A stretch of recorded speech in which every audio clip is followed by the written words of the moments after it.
Sebelum mulai, di subscribe dulu ya, di like juga, di share juga ke teman-teman kalian. Terima kasih.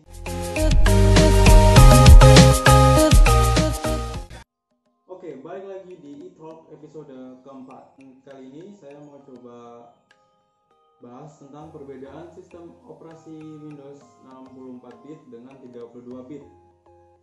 Nah, apa aja sih perbedaannya? Kita sebagai user harus tahu kalau misalnya pakai 32 bit atau 64 bit di laptop kita, di komputer kita, apa aja sih kekurangannya dan kelebihannya. Nah, ini sudah saya rangkum ada 5 perbedaannya. Nah, yang pertama dari segi jumlah RAM. 32 bit sendiri itu maksimal hanya bisa membaca 4 GB, yang mana optimalnya itu 1 keping 1 GB, 1 keping 1 GB, atau 1 keping 2 GB saja. Sedangkan yang sistem operasi 64 bit bisa lebih dari 4 GB, yang setahu saya paling banyak sih 200 GB ke atas kalau soal pengguna RAM itu. Lebih bagus mana 32 bit dengan 64 bit untuk segi optimal RAM? Tentu saja 64 bit yang RAM-nya bisa sampai 8 GB ke atas, 1 GB ke atas. Jadi kalau kalian masang RAM 8 GB di 32 bit, yang kebaca cuma 4 GB saja, sangat mubazir bukan? Yang kedua, dalam pengoperasiannya sistem 32 bit dan 64 bit itu didukung dengan kemampuan prosesor yang ada di dalam perangkat kita, yang ada di laptop kita, yang ada di komputer kita. Prosesor 64 bit sendiri jauh lebih unggul daripada prosesor 32 bit karena 64 bit merupakan versi terbaru dari perkembangan teknologi saat ini. Yang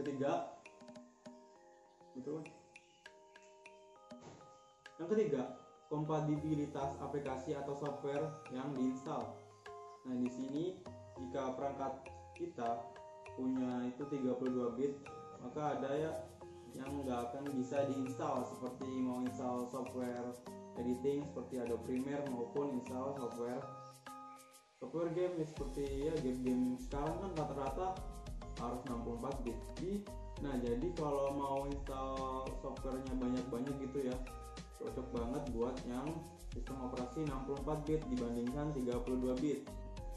Dan yang keempat, kemampuan dalam memproses suatu data. Angka 32 bit sendiri dan 64 bit itu sebenarnya mewakili jumlah data yang dapat diproses dalam satu kali putaran.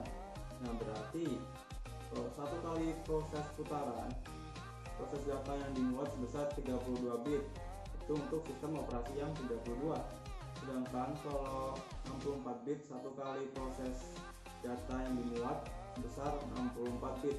Jadi dalam pemrosesan data ini, data Windows dan prosesor tentu saja lebih cepat yang 64 bit dan bisa bekerja lebih maksimal.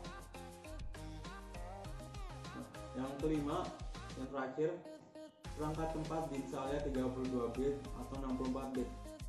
Perangkat yang dimaksud adalah laptop atau komputer. 32 bit ini cocoknya diinstal di laptop atau komputer lawas yang ya 2005 ke bawah lah, atau dengan komputer laptop yang spek rendah ke bawah.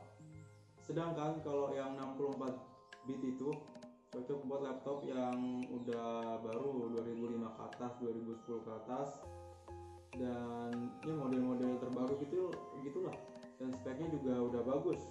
Misalnya kalian baru beli laptopnya, RAM-nya sudah 4 GB, itu pasti diinstalnya 64 bit, mau Windows 7 maupun Windows 10.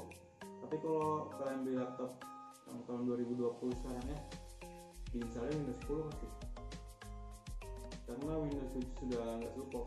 Ada pengalaman juga sama service itu.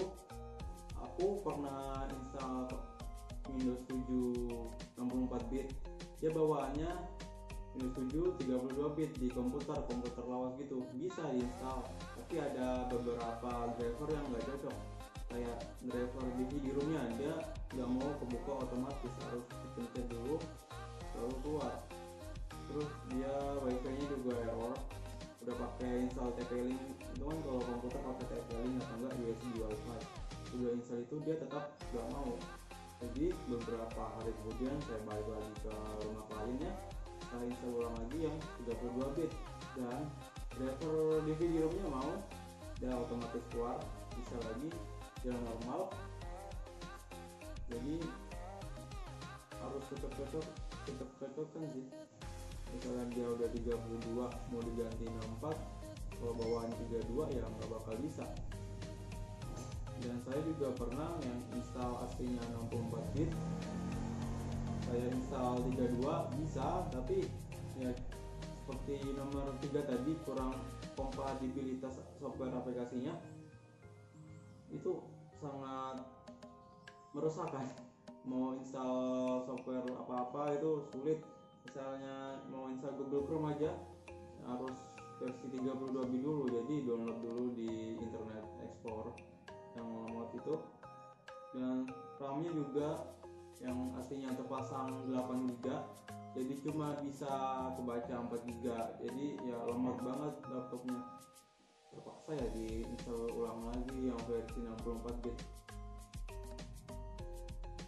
Oke, mungkin itu aja pembahasannya. Kalau kalian punya saran buat saya bahas apa lagi tentang teknologi sih, dan tentunya di komputer sama laptop ya, komen aja. Dan misalnya pembahasannya agak belibet gitu ya omongannya, maaf ya, masih belajar gitu bos. Oke, berhubungan dengan ini tanggal 23 April dan besok puasa, selamat menunaikan ibadah puasa bagi kaum muslim, dan bagi yang non muslim selamat makan takjil, termasuk anda yang ateis kalau ada yang ateis. Oke, terima kasih, semoga corona cepat hilang juga, segera selesai. Terima kasih, sampai jumpa di e-talk episode kelima nanti.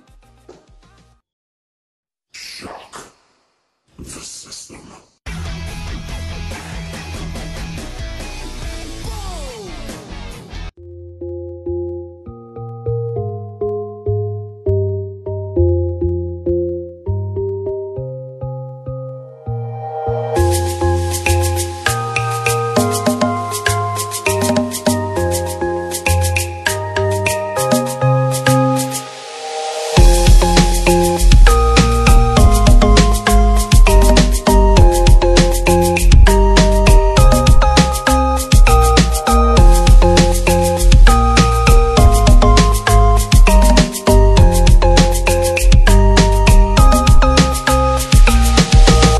Goodbye.